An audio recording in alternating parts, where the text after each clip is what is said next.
Good morning.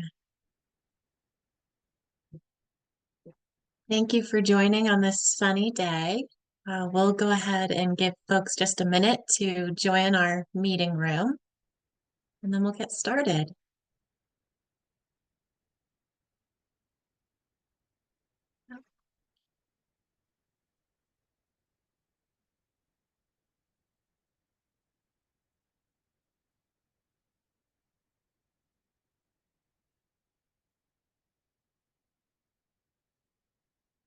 Great. We had quite a few folks registered for this morning, so I'm excited to get started with our conversation about Vermont. So my name is Adrienne Harrison, and I serve as the Catalyst Program Manager at the Northern Border Regional Commission. And I'll let you know we have a few NBRC colleagues on the line today helping me out. Sarah Demers is our program coordinator here at NBRC, and she'll be helping to monitor our chat box. So I invite you all, if you have questions along the way, to please enter those in our chat box. We'll be monitoring them, responding to them, and highlighting some of them uh, during our conversation today. We also have Sarah Lang on board. She is our local development district specialist and one of our program specialists at NBRC. So I just wanted to highlight that they're here with us today. We also have Christy Farnham. She's our Vermont program manager, and we will be hearing from her later on in the session. So welcome, Christy, and thank you for joining. Let's see, I'm going to go ahead and share my screen so we can get started. Here we go.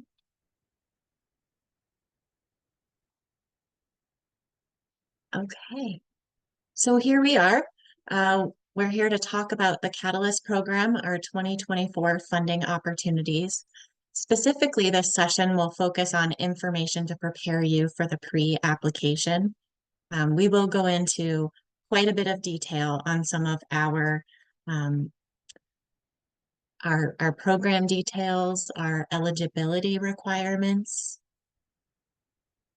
as well as the pre-application itself, walking through some of the information that will be asked of you and the questions that will be evaluated as part of the pre-application process. And then, of course, what's next after today. I'll remind you that this webinar is being recorded, and we will make the recording available on our website along with all of the Q&A in our chat. So again, please feel free to use that so we have a record of all your questions and you have a record of our responses. A reminder to please keep your mic muted. We will have times throughout the session where we'll invite you to come off mute if you would like to ask any questions. Okay, but without further ado, let's get started. We've got a lot of material to cover, and I want to make sure we have plenty of time for questions and answers. Okay, the Catalyst program. This is actually our second year of offering the Catalyst program. The first year was 2023. It was a really exciting program. We were able to make 65 awards across the 4-state region, totaling $44 million. So that was really exciting for NBRC to be a part of. The Catalyst program is designed to stimulate economic growth and inspire partnerships that improve rural economic vitality across our region. And we've provided some examples of projects that have been funded through Catalyst in the past: water and wastewater systems, transportation, workforce development programs and facilities, outdoor recreation infrastructure, and constructing new childcare or healthcare facilities. So these are all really exciting things to be a part of, and we're happy that you're here to learn about the Catalyst program. In 2024, we have a few changes from last year. I think they're all really exciting and positive. Um, this year, we are anticipating making at least $50 million available for the 2 funding rounds in 2024. We do not yet have our federal fiscal year 2024 budget in place. And so that's why we don't have a firm number in terms of what the total funding available will be. We do know we will be making at least 50 million available. And if we can revise that number up, we will issue a revised program announcement and make sure everyone's aware of the change in available funds. Like I said, we're doing some things a little different this year, and I think it's really exciting to be able to offer 2 rounds of funding. This means we're having a spring funding opportunity and a fall funding opportunity. Right now, it looks like we will have 30 million available in the spring funding round and 20 million available in the fall funding round. Again, those numbers may change when we receive our federal fiscal year budget.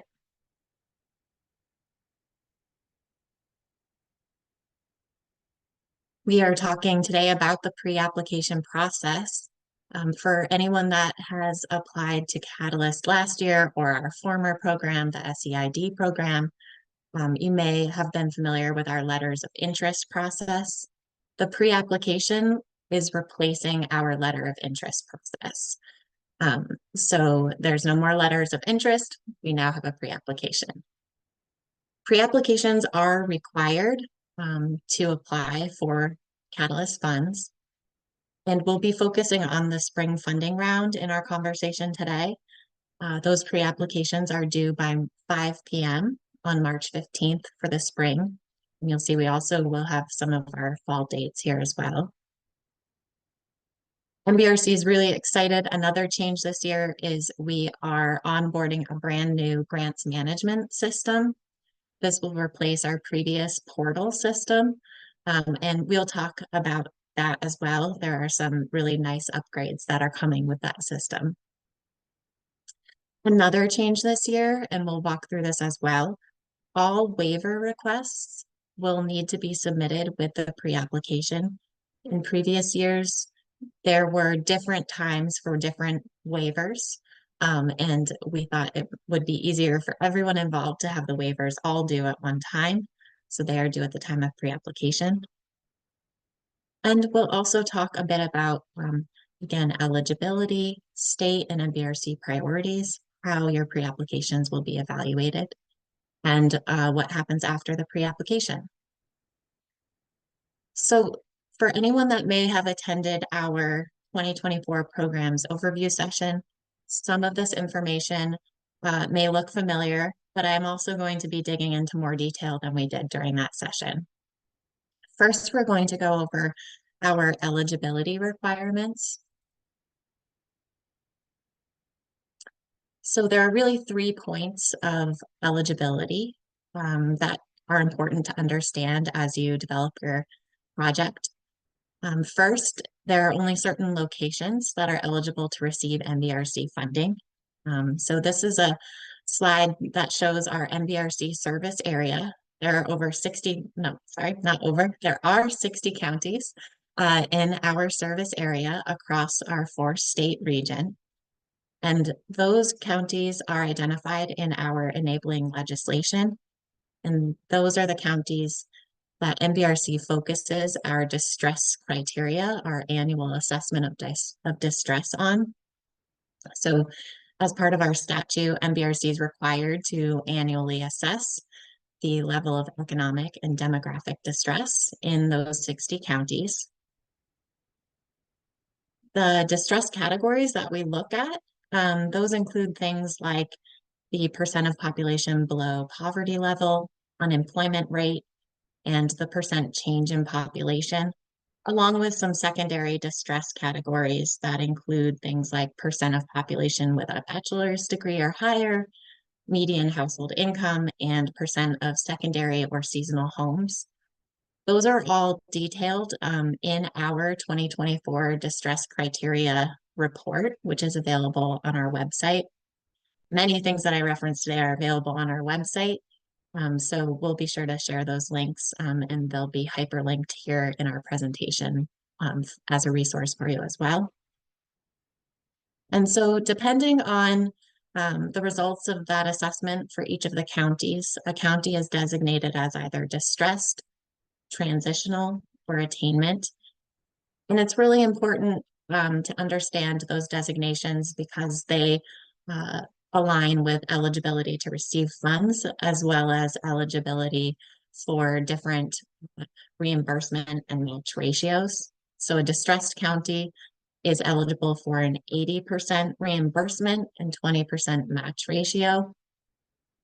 A transitional county is eligible for a 50% reimbursement and 50% match ratio. And an attainment county is ineligible to receive NBRC funds unless one of three exceptions apply. And I'll go through those three exceptions. Um, the three exceptions are if so for each of the attainment counties, NBRC assesses the municipalities within that county with the same distress criteria. So on a municipality basis, there can be a designation of distressed. And so those isolated areas of distress, those municipalities that are specifically designated as distressed using those criteria are eligible to receive NBRC funds at the 50% reimbursement and 50% match ratio. The second exception is for projects that bring significant benefits to the surrounding distressed and transitional counties. This requires a significant benefits waiver. And that waiver is, of course, one of the waivers that are due at the time of pre-application. All of the details on that waiver are in our Catalyst program user manual. Generally, the waiver requires a description of the benefits that will accrue to the distressed or transitional counties. And once that is submitted, the federal co-chair and the 4 state alternates are responsible for approving that waiver. I should say the significant benefits waiver is for projects that are in attainment counties or for applicants that are outside of an eligible county but within an NBRC member state. And the third exception for an attainment county to receive funding is if the project is part of a multi-county or multi-state project that includes at least one distressed or transitional county.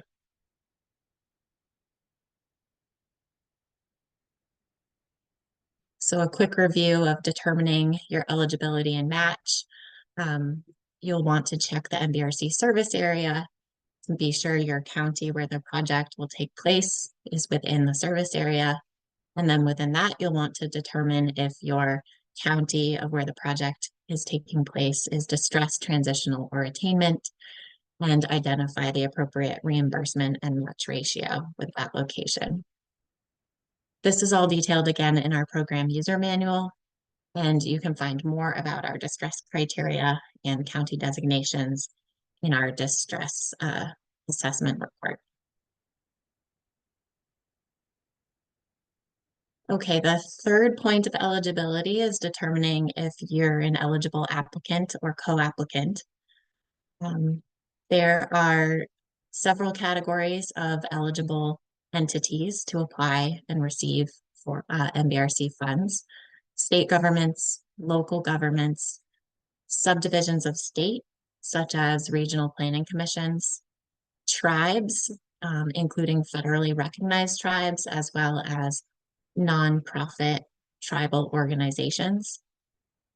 And then all 501c designated organizations, all nonprofit entities, are eligible applicants. Ineligible applicants include for-profit entities, LLCs, and other entities that are not a 501c, as well as applicants from outside of NBRC's member states. Our member states, again, are Maine, New Hampshire, Vermont, and New York. So applicants from outside of those 4 states would not be eligible.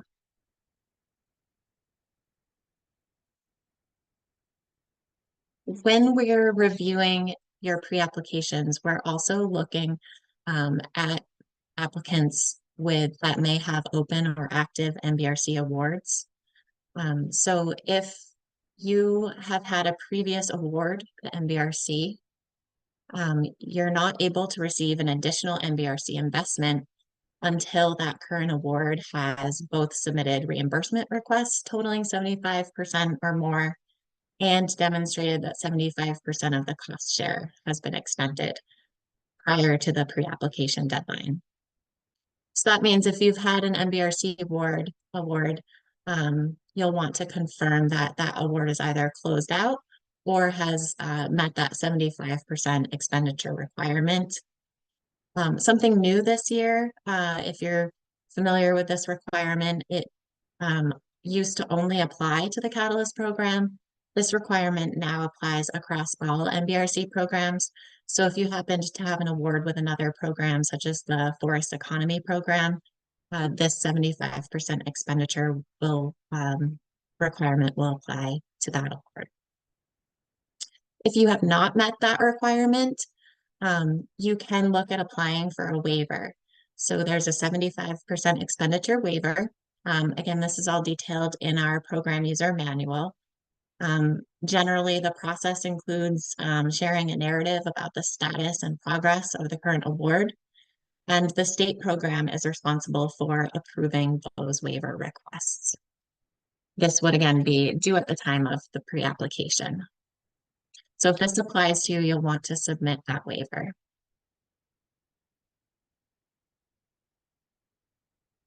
The final waiver that's associated with the Catalyst program is the Local Development District waiver. All Catalyst program awards require the use of a local development district for grant administration services. And those services can include things like support for quarterly reporting, support for reimbursement requests, and assistance with procurement of services and goods. This is a mandated partnership. It's a really beneficial partnership for many of our grantees to have the expertise of the LDDs. There is an exception to this requirement that is for state government entities and LDDs themselves. If you are an organization with the capacity to manage federal grants, you may be interested in applying for a waiver from this grant administration service requirement. And that again is part of our pre-application process. So you would want to review the LDD waiver requirements and submit the documentation required as part of the pre-application.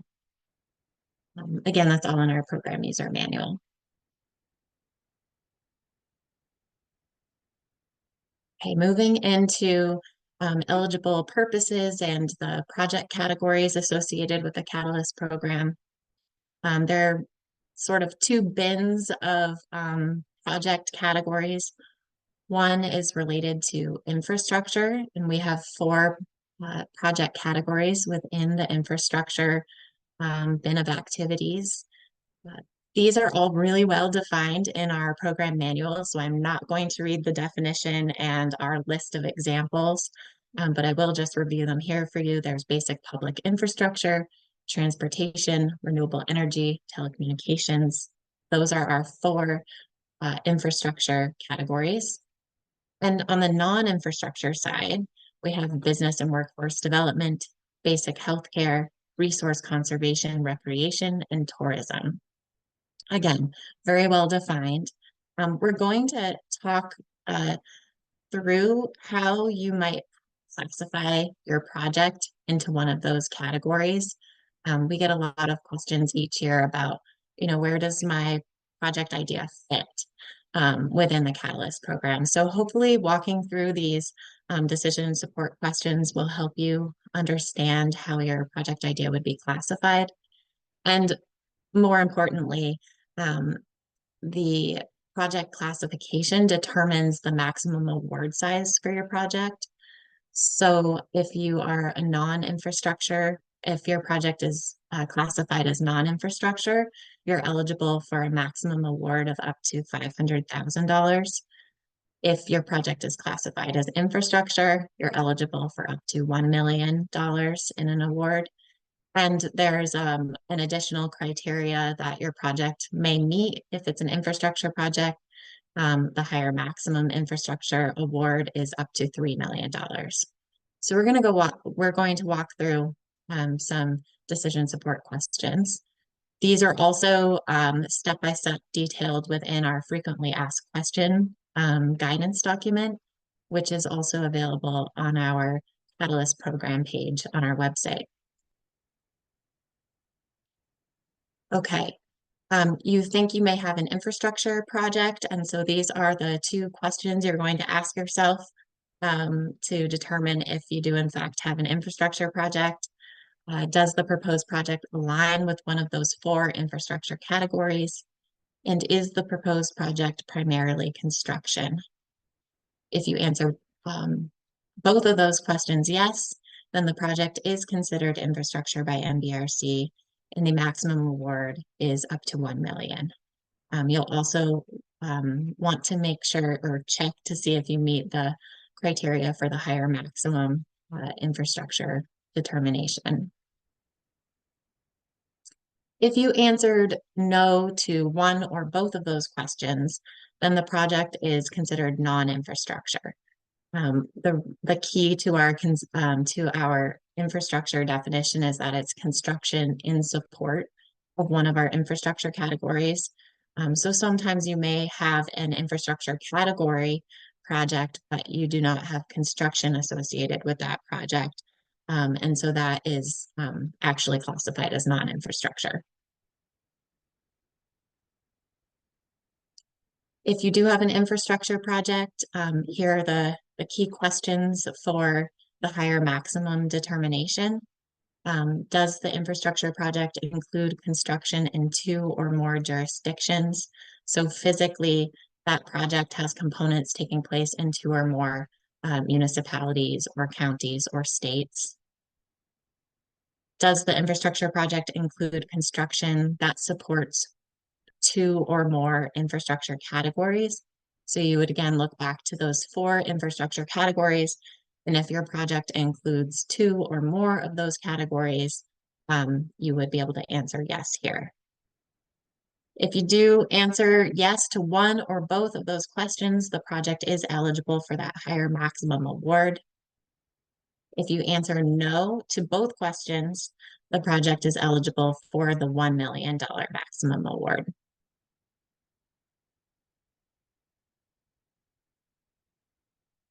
Okay, so you think you may have a non-infrastructure project. The primary question here is, does your project align with one of the non-infrastructure categories as described in our user manual? If the answer is yes, the project is considered non-infrastructure with a maximum award of $500,000. If your non-infrastructure project is under the category of basic healthcare or outdoor recreation, you're going to want to take a look at our expanded basic public infrastructure determination. We last year expanded the definition of what basic public infrastructure is, and some projects within the basic healthcare and outdoor recreation fit that definition. So we'll go through that as well. If you answer no to this question, does the proposed project align with a non-infrastructure category? The project may not be eligible for a Catalyst program award. Of course, maybe you want to double check the infrastructure categories and make sure there's no alignment there. But there are, some cases where a project idea is not applicable to any of the categories within Catalyst. So I would refer you back to our eligible purposes and definitions if you answer no. Okay, the expanded basic public infrastructure determination. So the primary key here is if your project is within the basic healthcare or outdoor recreation sectors, and it is primarily construction, it would qualify as an infrastructure, a basic public infrastructure project for NBRC, and would actually be eligible for an award of up to $1 million. If the answer is no, it's not primarily a construction project, then it would remain a non-infrastructure $500,000 maximum award. So I know that's a lot of project classification details. We get a lot of questions about that. So I wanted to try to highlight how you can determine how your project would be classified and the appropriate award size associated with those projects. Okay, now we're going to move on to a few of the um, policies and requirements associated with NBRC funds and awards. We really encourage you all to take a look at our NBRC Grant Administration and Compliance Manual, which is available on our website under the Resources tab. This has a lot of information about the funding sort of requirements associated with an NBRC award. A lot of guidance around procurement, guidance around NEPA. So if you have questions about these topics, there are a number of resources in that document for you. We will, of course, highlight some of the ones that come up each year for Catalyst awards. So earlier we were speaking about your eligibility and the locations associated with our NBRC counties and how those locations determine the reimbursement and match ratio that your project is eligible for. Projects are either eligible for an 80% reimbursement, 20% match, or a 50% reimbursement match. Sometimes in the case of a multi-county project or multi-state project, you have a different match ratio. Those are based on the average of all the counties involved in the project. So sometimes you may have a more unique, customized match ratio. We are a reimbursement program that is different than some other federal funds that may come to you in the form of a grant or a loan or something like that. We are a reimbursement, which means you as the grantee would spend your funds, submit documentation that you spent those funds, and we would reimburse you for those dollars. A quick overview on how to calculate your match for an NBRC award. So that 20 or 50% match is the minimum required match for the NBRC requested funds. So you would simply multiply that match rate by your NBRC requested funds, and that would be your required minimum match. You'll see the term cost share come up throughout your time working with NBRC. Cost share, sometimes projects require funds above and beyond the minimum match and the NBRC requested funds. So anything above the NBRC funded amount is what we call cost share. And it's important to understand your sources of match and these terms because we will, during the pre-application, be asking you about all of your match sources to make up the total project costs. Again, recognizing that sometimes NBRC funds are not the only funds at play for a project. And something really exciting, I know we just went through all that detail, but our new grants management system is going to calculate your match ratio for you. That's something we used to have to do manually, but now the grants management system will do that. So if you are selecting multiple counties as part of your project, it will make that calculation for you. Okay, a few more details. All of the NBRC awards have a 3-year period of performance. So from the date of your grant agreement, you have 3 years to complete the project. This is important because NBRC really expects these projects to be completed within 3 years. So if you don't feel your project could be completed within that period of performance, we suggest delaying your pre-application to a future funding round when you would be able to meet that period of performance. Also a note, for anyone that's been a part of our Catalyst program or our former SEID program, you may be used to an award start date of October 1st. This year, because we have two separate funding rounds, they will not align with our previous sort of periods of performance and grant start dates, award start dates.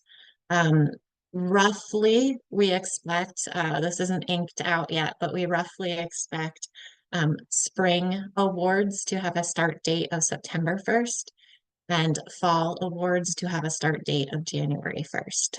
So that would be important when you're determining your period of performance. NBRC funds cannot go to a for-profit entity. We already discussed how they're an ineligible applicant, but we also do not allow pass-throughs of NBRC funds to for-profit entities. So there's not the ability for an eligible applicant to then send funds to a for-profit entity or an ineligible entity as part of the project. And finally, if your project has program income, some federal funding programs treat program income differently. So highlighting that program income is treated by NBRC in the deductive method, meaning that is subtracted from your total project costs.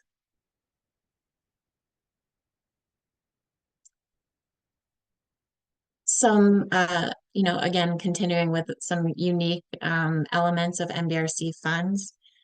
NBRC funds may be used to match other federally funded projects. You'll want to confirm that that's okay with the other federal agencies, but we do allow you to use our funds to match other federal projects. We do have the 80% federal funding ceiling, so the total project costs, 80% of those cannot, no more than 80% of those can be from federal sources. We also have a federal interest for purchases of real property or construction and major renovations of real property. The federal interest requirement at NBRC is for 20 years. And a few ineligible costs, things that NBRC funds cannot go towards, maintenance, either routine or deferred maintenance activities, as well as the allowance or payment of debts. So we cannot pay for a loan to be obtained, and we cannot repay loans.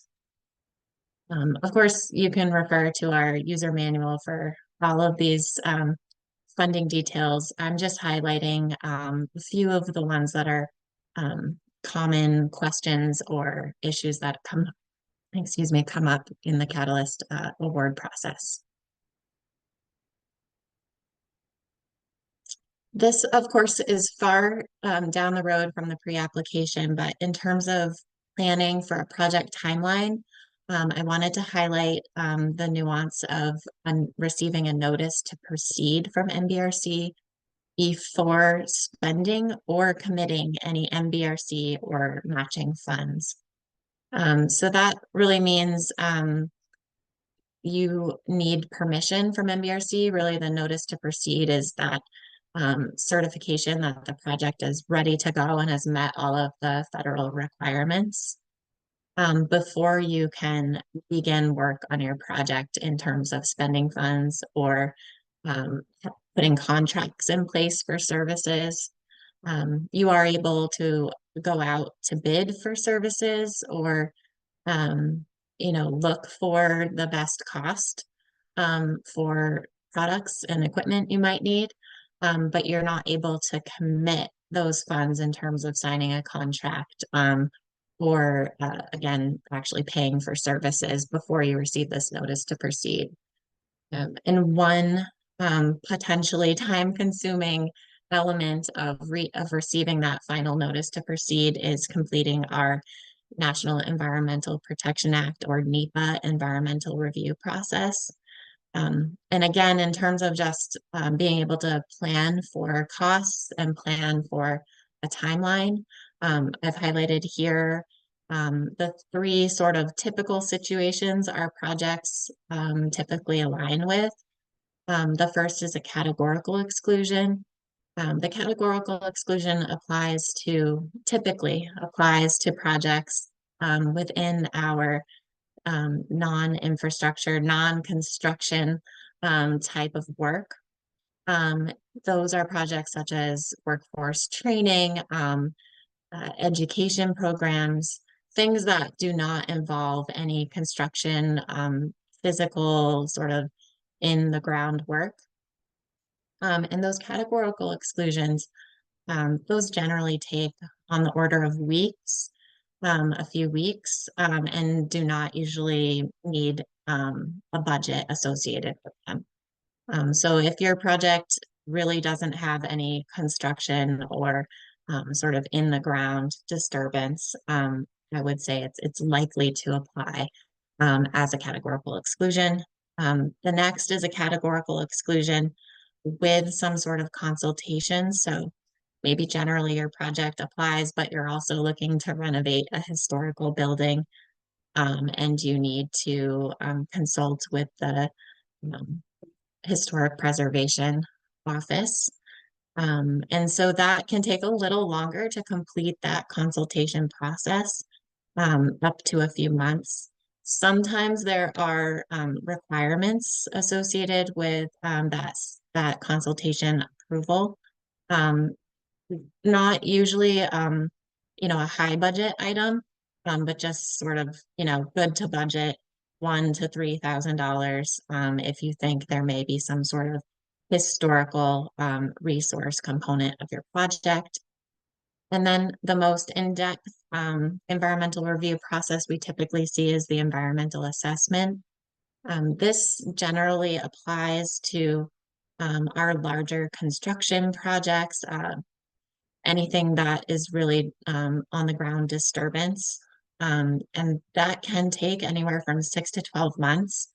So if you do have a project that's digging in the earth or building a new building, you're going to want to include this NEPA process in your timeline, as well as a decently healthy budget to address any of the reporting requirements that may come along with that environmental review. So I offer this just as a piece of guidance. If you do receive an NBRC award, there will be much more on the NEPA process. But just in terms of planning, I wanted you to be aware of that. Okay, two more on the funding items. I've already mentioned briefly, but we do have a federal funding ceiling at NBRC. That means no more than 80% of the total project costs can come from federal sources. We do often get questions about what counts as a federal source and what doesn't. Um, Community development block grants from your state do not count toward the federal cap, as well as any federal loans. Those do not count towards our federal cap.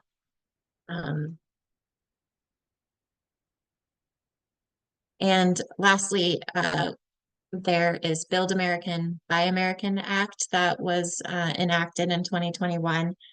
And this applies to NBRC funds. So we administer the Buy American preference for NBRC. This covers iron and steel, manufactured products, and construction materials used for infrastructure projects. Our guidance is outlined on our website in terms of how BABA may apply to your project. I will say NBRC has a broad interpretation of infrastructure projects. So it may not align with our project classification system that we just went through. Sometimes a quote unquote non-infrastructure project meets the BABA definition. And so we will absolutely, inform you and help you through that process. But it's something to make you aware of that this Buy American preference does apply to NBRC funds for our infrastructure projects. Okay, I'm going to take a breath. I'm going to check in on questions before we dig into our pre-applications. I see the chat box has been busy, so I don't know if there's anyone with a question that wants to raise their hand or if there are any questions from the chat that we want to highlight before moving on to pre-applications.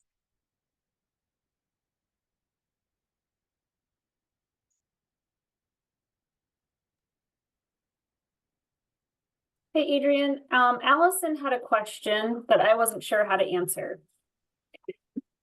What are the parameters for maintenance for infrastructure? I'm asking because we have aging wastewater systems that are nearing once-in-a-generation investments and continue to be serviceable and meet evolving water quality standards. These investments often outpace capital reserve funding. Yeah, so the term maintenance would apply really towards, activities that are repeated um, in order to maintain equipment. I think if there are replacement of filters or that are on a much longer timeline in terms of maybe you only do something like that once every 10 or 15 years, I don't think we would term that maintenance. What we're really talking about is, more on the near term, short term maintenance cycle of infrastructure. So I hope that helps clarify. We also have a question about multi-jurisdictional projects that are eligible for the higher awards. I think they would like a little more explanation around what jurisdictions are eligible for that higher maximum. Great, sure. So we use the term jurisdiction because we recognize there's lots of different names for boundaries out there.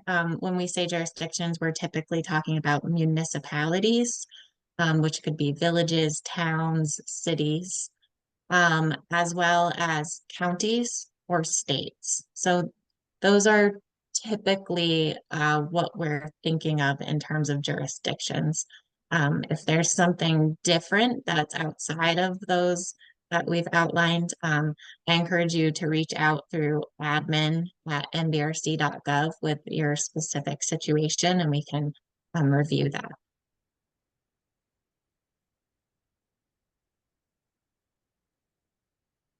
Okay. Reba has a question. Reba, do you want to ask your question? I think we're going to need a little more detail to be able to give you a good answer.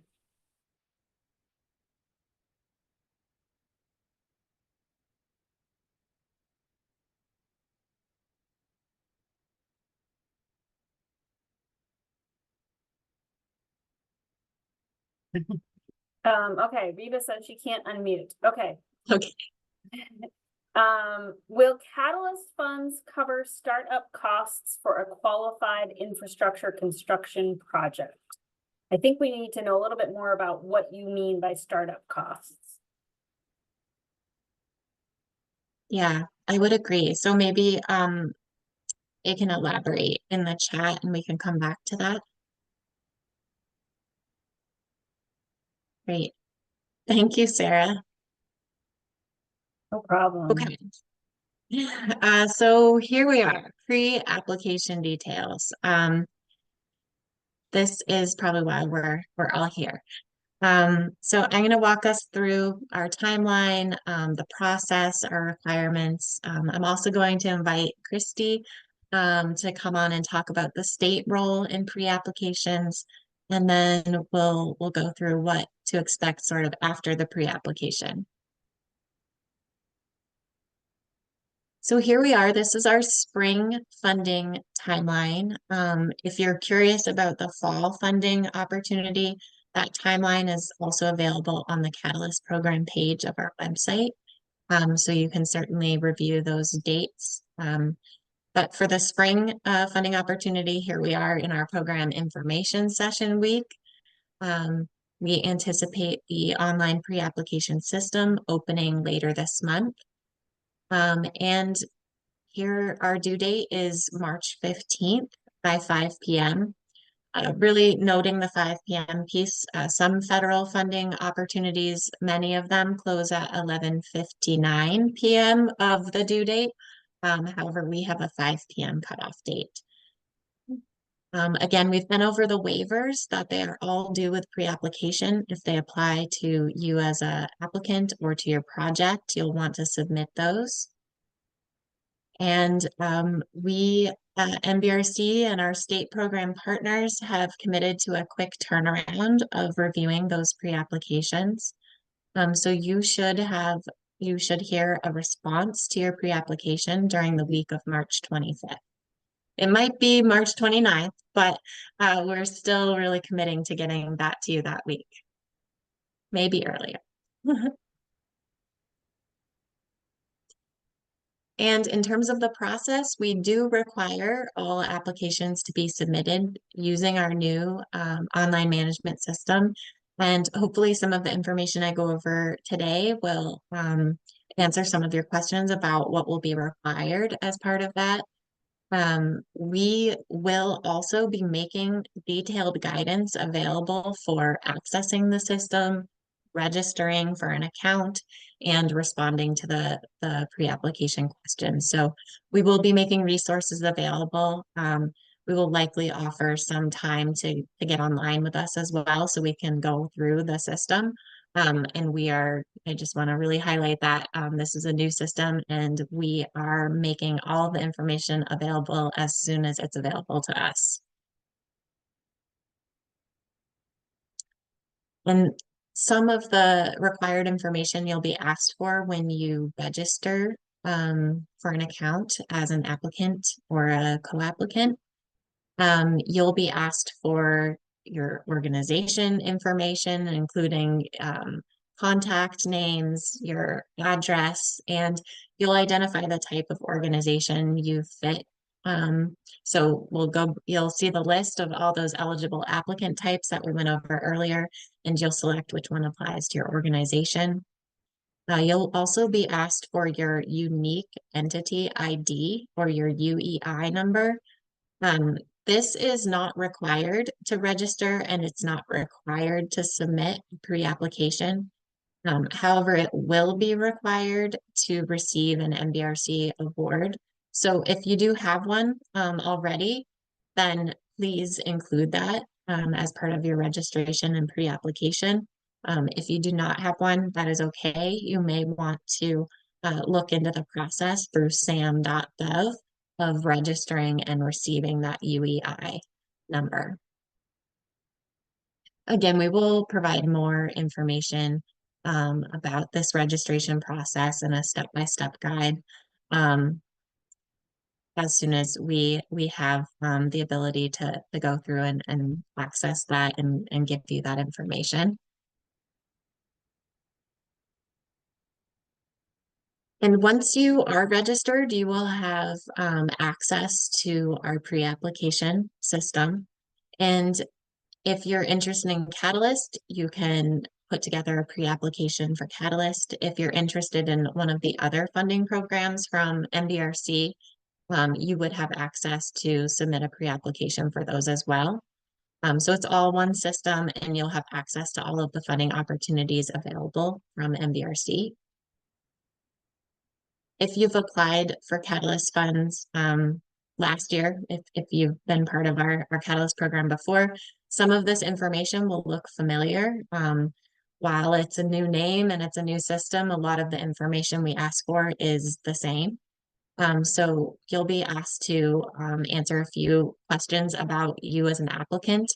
If you were a previous award recipient, again, getting to that 75% expenditure requirement. This notifies us if you were a previous award recipient that we need to confirm that you've either closed your award or it has been spent down to 75 or to 75%, and if not, if you've submitted a waiver. So we ask that you enter your previous NBRC award number if you have that available. We'll ask you if your project serves a rural community, which we define as a population less than 5,000. And we'll also ask you if your project serves a disadvantaged community. The definition for this term is in our program user manual, and it is a broader definition than we used last year. So I encourage you to take a look at that definition to see if it applies to your project. We will ask you about the primary place of performance for your project. So this is really where the project will take place, not necessarily the office address of your organization, but the specific location where the project will take place. So we'll ask you for an address and a zip code, the county, and if you have it, you could always enter things such as your latitude and longitude coordinates. We're really looking for that specific location of where things are happening. And of course, we'll be asking you for a project title. We don't offer specific guidance on what the project title should look like, other than they typically include the name of the organization in the title. So town of somewhere's wastewater treatment plant would be a typical title type. But you will be asked to enter a title. We will be asking you for budget information. Again, if you've been part of our Catalyst program in the past or the former SEID program, this information will look familiar to you. We will ask you for a budget narrative. This will be embedded within the pre-application system. It's no longer an attachment. And you will be asked to describe expenses over $5,000 by category. And you'll also be asked to describe your match sources. So you'll be asked to note if it's a federal or a non-federal source. You'll be asked to share the type of match. So if it's a grant or a loan or, you know, another type of match source, maybe a donation. And then you'll be asked of the status of that match source. So maybe you've already received another grant and that's committed and secured. Or maybe you've applied for other sources and you would write that as pending. So we'll be looking for that information. We'll also be looking for a detailed budget where you can share how your NBRC requested funds and your match and cost share funds will be distributed across the project. These are the general budget categories that you'll be asked to enter costs in for. This will be embedded within the pre-application system. Again, for those of you who may have applied in the past, we've previously asked for the SF424 CBW at the time of pre-application. So these categories mirror that document, but it is not the CBW form that we're asking for. But you should be prepared to really allocate those budget estimates across the categories.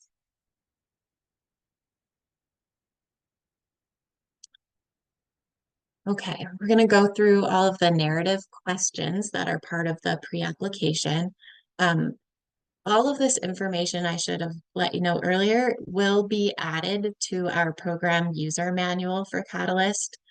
Right now, under part 2 of the manual, there's very general guidance. These details were just made clear to us at the end of last week. So you're kind of the first few people to see this information, and we will be adding it to the program user manual this week. It will probably be posted next week, if I'm being realistic. And so here we go. We're going to walk through these narrative questions. I should let you know that all of these questions have their own text box. There's a 10,000 character limit for each of these questions. That's actually quite a bit of space. I think we had a much lower character count in the past. So we're excited to be able to offer more space for you to be able to describe your project. Sorry, I've been talking too much this week already. Um, and applicants, I really encourage you all to develop your narrative outside of the system using a word processing document and then copying and pasting that information into the pre-application. I think you'll just have a better time creating it in a format that you're used to. Each of the text boxes do have formatting and editing capabilities. Again, we're all used to our own systems.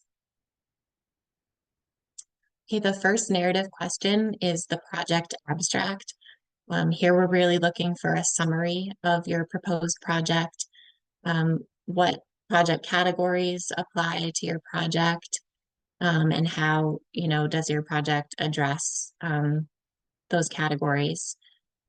We're looking for you to talk about sort of the status of your project. Where are you at in the process? Are you ready to hit the ground running and take off with implementation? Are you in the planning phase? Are you in the early sort of project development stage? Are we last in? Are you like, is this the end of your planning process? So really just giving us an idea of the status of your project. And then, of course, sharing the project scope. What are the tasks involved with your project, and over what period of time will this project take place? The second question is related to describing the project's goals, outcomes, and outputs. Specifically, what are the expected economic outcomes of your project? And describing the scale of those impacts on your community, county, or the region. So we have a list of example economic outcomes in our program user manual. It's Appendix G of the manual. So you can reference that to get an idea of the types of things that we're looking for in terms of the economic goals and outcomes of projects. The third question is related to alignment with program priorities. And so NBRC has a set of investment priorities. So we would ask for you to describe how your project addresses any or all or some of those projects or some of those priorities. The state program also has a list of priorities within their scoring criteria. And we'll also have Christy be able to speak to some of the Vermont program priorities in just a couple minutes.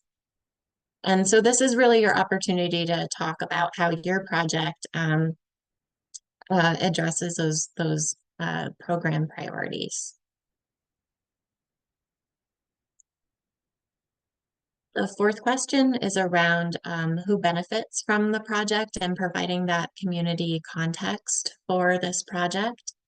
So again, sharing who will benefit, why does this project matter to your community?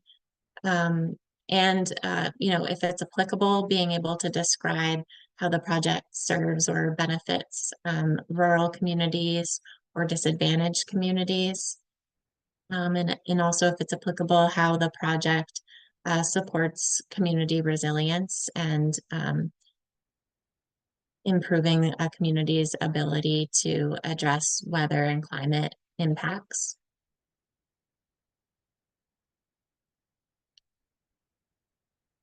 And the final narrative question is a statement of need. So really, what is the challenge or problem the project is addressing? And what is your proposed solution? why is this project important, and really helping us understand the opportunities that come from receiving funds for this project, and why NBRC funding in particular is important for this project.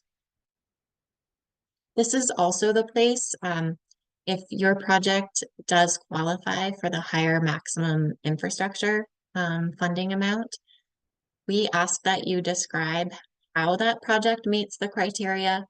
So let us know, when you were going through those determination questions, how it was that you decided the infrastructure or your project met that higher threshold. And also describe how the funds will be allocated across either the 2 or more infrastructure categories or the 2 or more jurisdictions.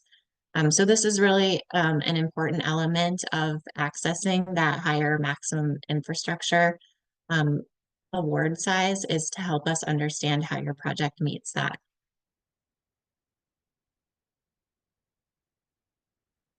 Okay, so you've gone through the pre-application, you've provided the budget information, the narrative information, information about your organization.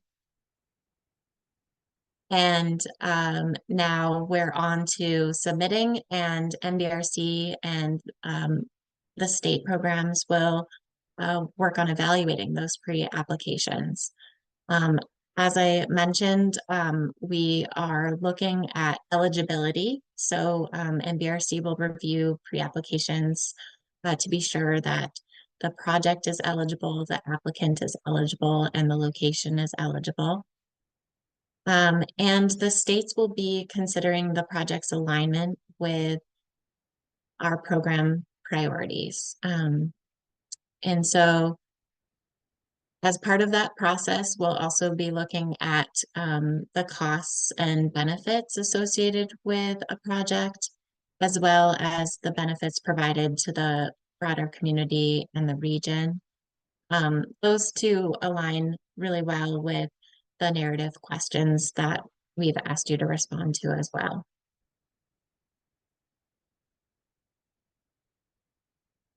Here's a summary of the NBRC investment priorities for Catalyst. This will look familiar to you.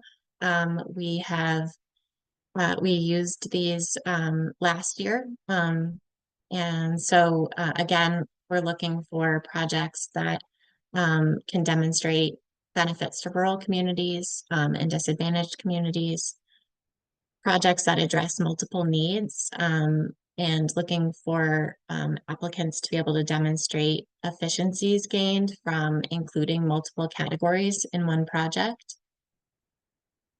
And also prioritizing projects that demonstrate how they, again, help improve community resilience to climate and extreme weather.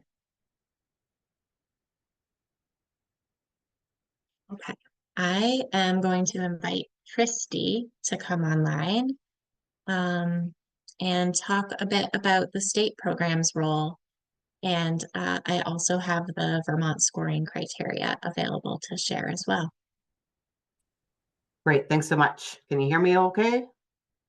Yes, thank you. Excellent.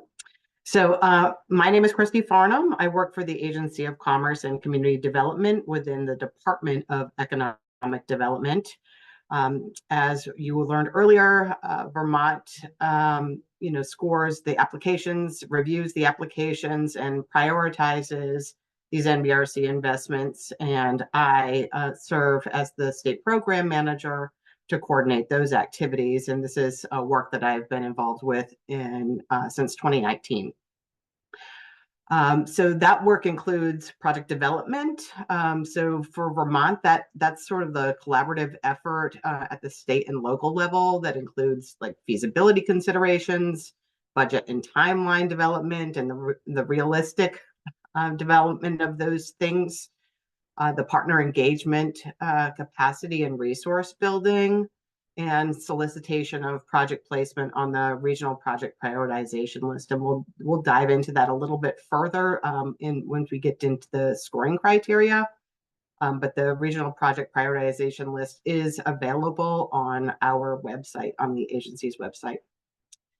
I also work to review and assess the pre-applications alignment with Catalyst priorities. I work with subject matter experts, other agency partners and leadership, and regional partners to consider alignment with NBRC and state level priorities. Additional considerations will be geographic distribution of these monies, including prior NBRC investments at the county level. Projects that yield the most economically impactful results will be more competitive in the portfolio of requests. So the state is looking to leverage local, state, and federal level investments that are braided to advance truly transformational projects.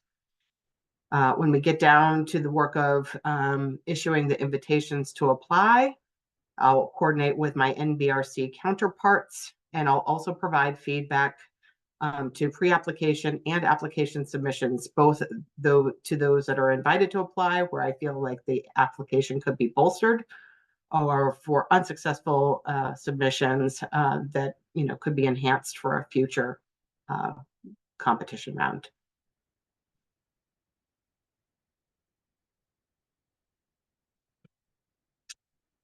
Then pivoting to Vermont's scoring criteria, those items are bulleted here, and I'll build that out a little bit. So the first one being project expands, supports, retains Vermont's skilled workforce. This particular question out of Vermont's 50 points is up to a maximum of 10 points, and it is graded on a gradient scale. We're looking for a variety of indicators to demonstrate workforce impact, such as training of existing employees, workforce development, adding jobs or job opportunities, offering business development, and wage growth. It's important to note that applications won't be evaluated solely on quantity, more that they'll be evaluated on the impact relative to the project location. The second scoring criteria, project invests in infrastructure that provides a long-term community and economic impact. This is for a maximum of 10 points, also on a gradient scale. We're looking for a demonstration of how the project will positively impact Vermont's infrastructure in the categories defined by NBRC. The third scoring criteria, that the project is ready to begin and the applicant indicates sufficient readiness. This is for a maximum of 5 points on a gradient scale. We're looking for indicators of readiness and ability to commence, such as project implementation strategy, clear articulation of project goals and objectives, progress towards securing match, and support of economic development partners. Agency of Commerce and Community Development is certainly in that lineup. Our regional development corporations are also development partners that we would be coordinating with, municipal economic development organizations. And another demonstration of readiness would be that you have your Vermont specific permits in hand, or you're making progress towards those.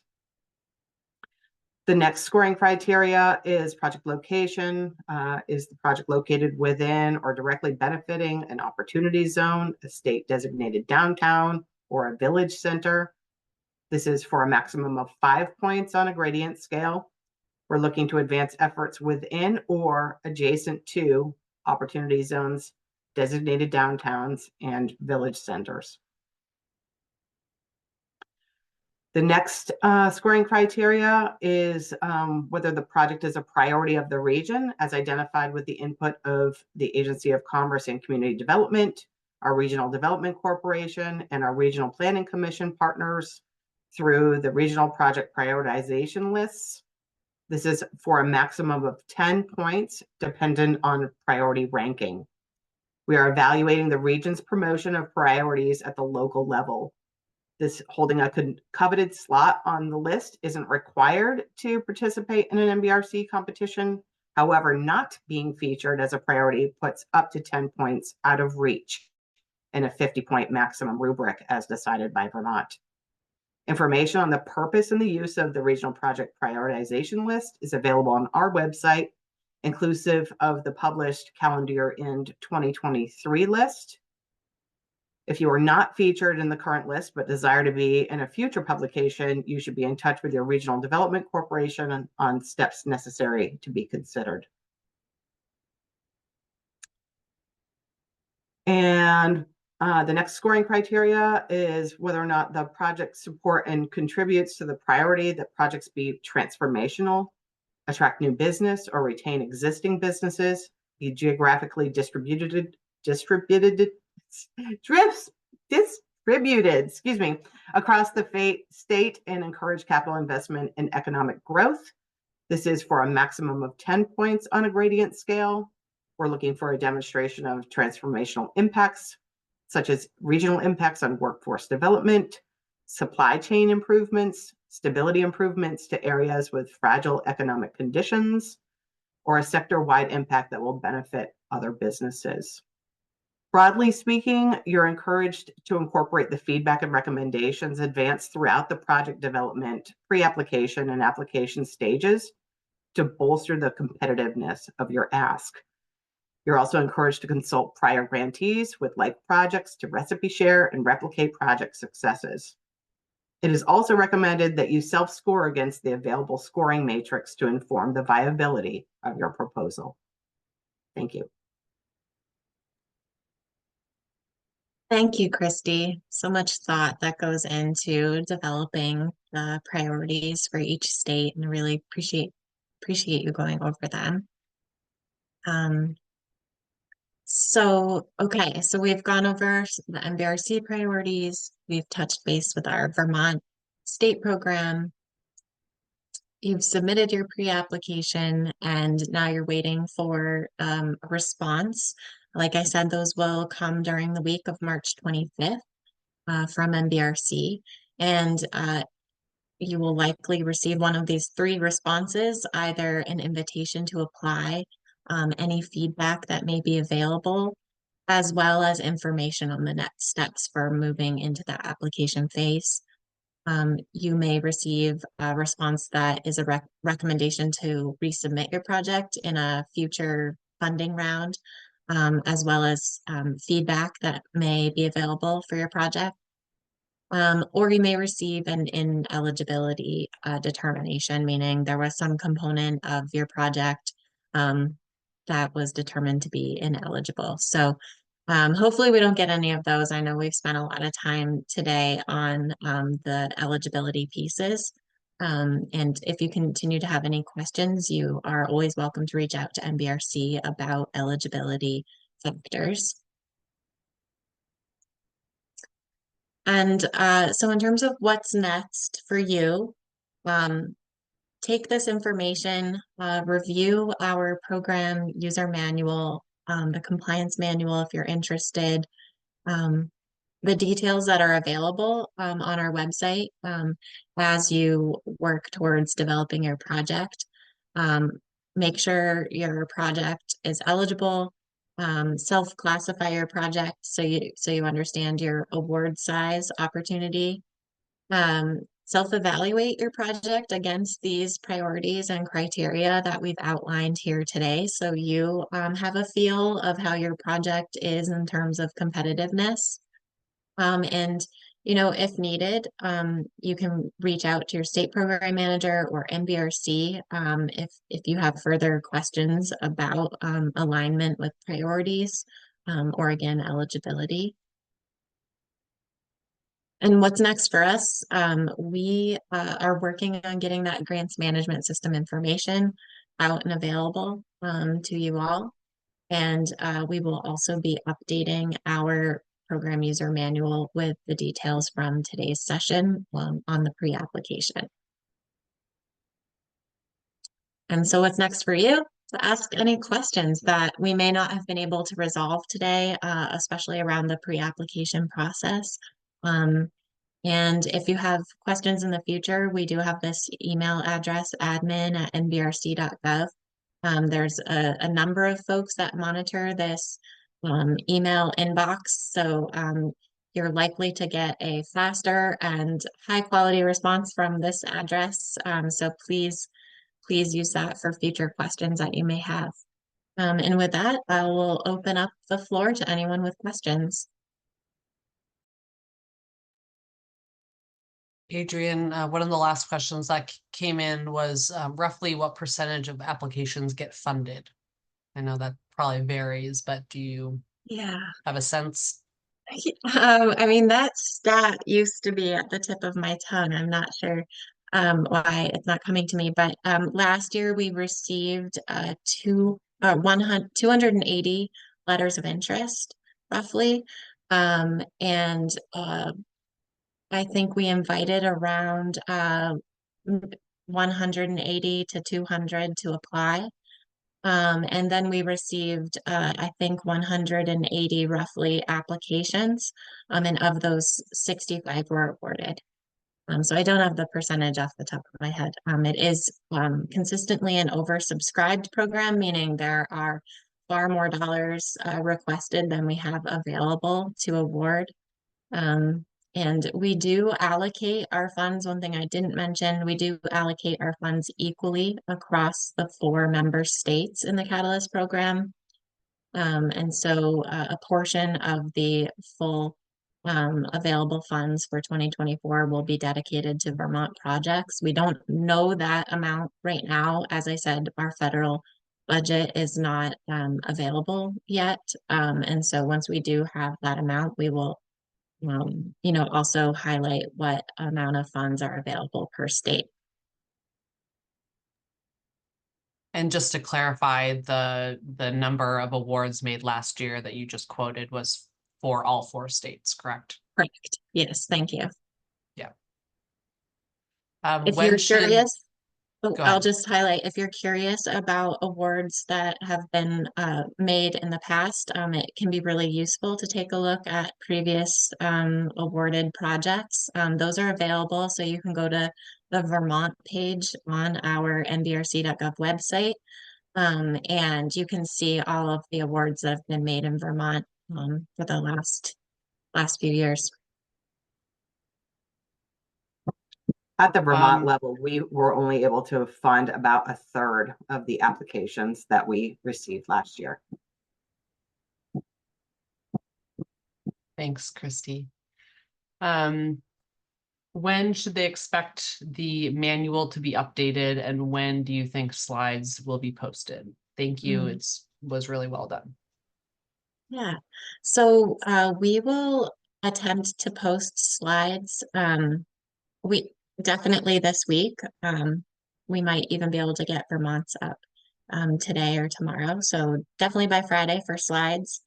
Um, I think it's realistic next week we will have the updated program manual available on our website. And you can find that if you haven't found that, it is on when you are on the NBRC website, you'll select the menu for program areas. And then within that, there's the Catalyst program. You'll select that page, and at the very bottom is all of the important resources for the program. Another good question, if a spring pre-application is not accepted, but we're invited to apply for future awards, may applicants pre-apply for the fall round with an updated proposal? I think that you will, so the fall funding round will be open at some point in August, and that's when you would re-enter your pre-application. So it would still be subject to the timeline of the fall funding round for this year or any other timeline for a future funding opportunity. So there's no pre-application. Are there percentages for the 3 states available now for what you expect each state to be able to grant this year? No, so we have a 4-state region, and right now it would be 50 million divided by 4. We are hoping that that total funds available number will grow, and that we can allocate additional funds towards the program.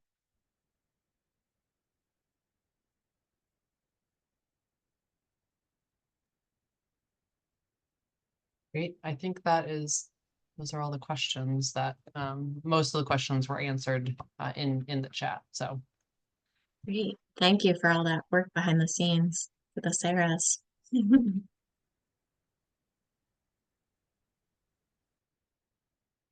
Well, great. Well, if I'll give you another moment to pull together any questions you may have that you'd like to share. Just remind you that we will be posting the slides hopefully this week, and along with this chat box that has all of these great questions and answers. And we will be getting the updated manual next week.